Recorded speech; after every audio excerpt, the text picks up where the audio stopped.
Panibagong grupo na naman ito mga ka-TH, ang mabibigyan natin ng mga simpleng gabay at payo base dito sa video na pinasa niya. At ito yung area ni Sir. Kung mapapansin natin, may mga bitak-bitak yung batong malaking ito. Pero ganun pa man, medyo masuka lang kasi.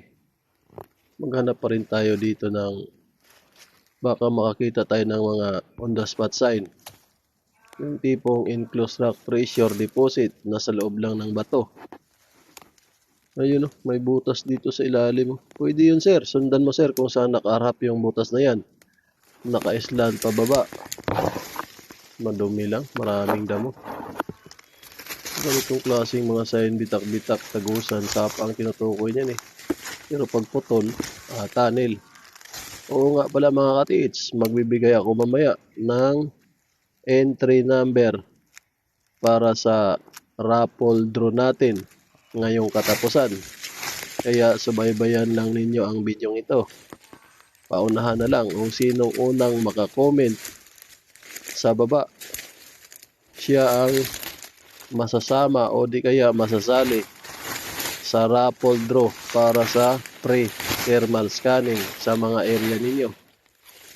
Ayun wala akong nakitang or wala pa tayong nakita dito on the spot sign kasi ang chance lang ng ganitong klaseng mga plastada ayun bitak ko sapang tinutukoy niyan ganitong klaseng plastada na masukal makatsamba lang ng on the spot sign yung ulitin ko ulit yung mga mababaw lang nasa loob ng bato.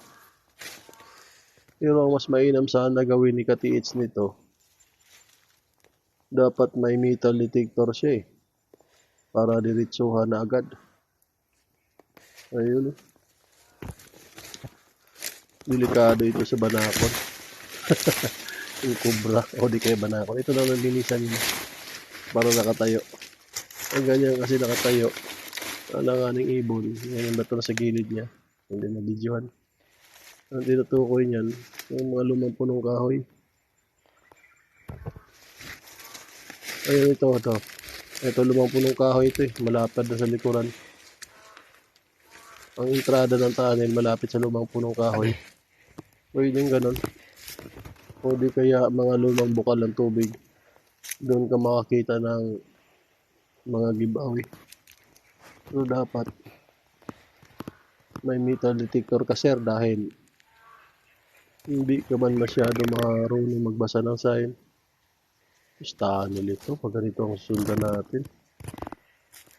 Bar down tunnel ang sinasabi niya, bitak-bitak. May pinaguhong tunnel sa lugar na yan. Malaki. Ayun, may dato. May sinasabi na siyang saan banda sa loob ng tunnel yung ingat na yung taas. Parang stone map na rin ito sa layout ng tunnel sa ilalim. Yung mga design ng tunnel sa ilalim. Duda ko may history dito ang area ni sir. Kasi kung sisipatin natin maigi, yung mga sign sa area niya, malakihan Ang malakihan, ibig sabihin, klaro na pagka-engrave, islant, tinuturo sa baba, islant daw, may tinutukoy sa baba. Hindi kaya entrada na yung tunnel, hindi magkalayo siguro ng 25 meters pababa. Diyan kayo dudukot, pero malaliman talaga ito pag ganitong klaseng mga medyo pahirapan. Ayun sa baba ang tinutukoy niya entrada ng tunnel, duda ko. Pwede rin yung mga giveaway nasa ilalim din ng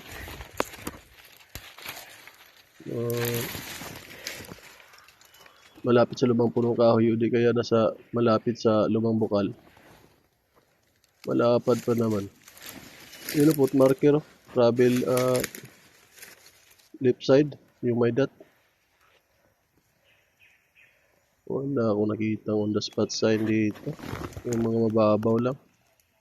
Okay, ganito yan mga ka-TH. Paunahan lang dito Mag-comment lang kayo. Mamaya unti, magbibigay tayo ng entry number para sa free raffle draw. Scanning. Thermal scanning. Ayun, pwede yun nabutas Pabilog. Yun. Daming mga butas-butas. Pwede, sapa ang tinutukoy nito sa baba. Yun o, klaro talaga yung mga reference marker or coordinate marker sa baba. Pagdating doon, mga bato din yan. At kailangan pang babasahin. Pero kung sobrang marami talaga ang mga butas, ibig sabihin yan, bukal ng tubig. Flat pa naman yung area. Komplikado itong area mo, sir, para sa akin.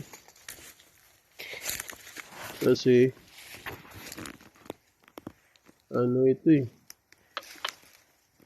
malaking target. Ayun, hindi ito mga pang-giveaway. Ang ganitong klaseng plastada sa lugar.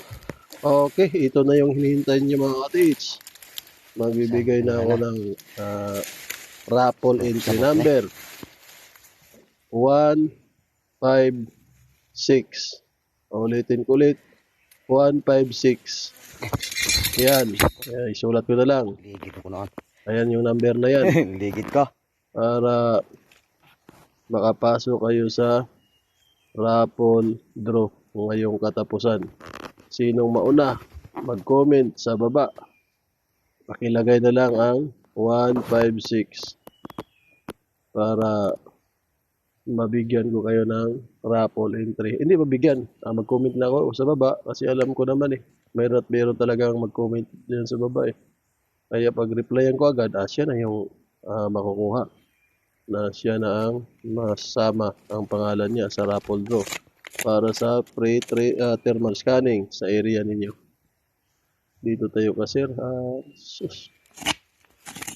Wala sir, medyo komplikado itong positive, kung sa positive itong area mo.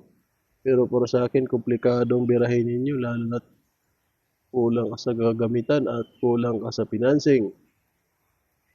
Sa giveaway naman, wala akong masyado nakita o di kaya wala talagang nakita. Okay, maraming salamat.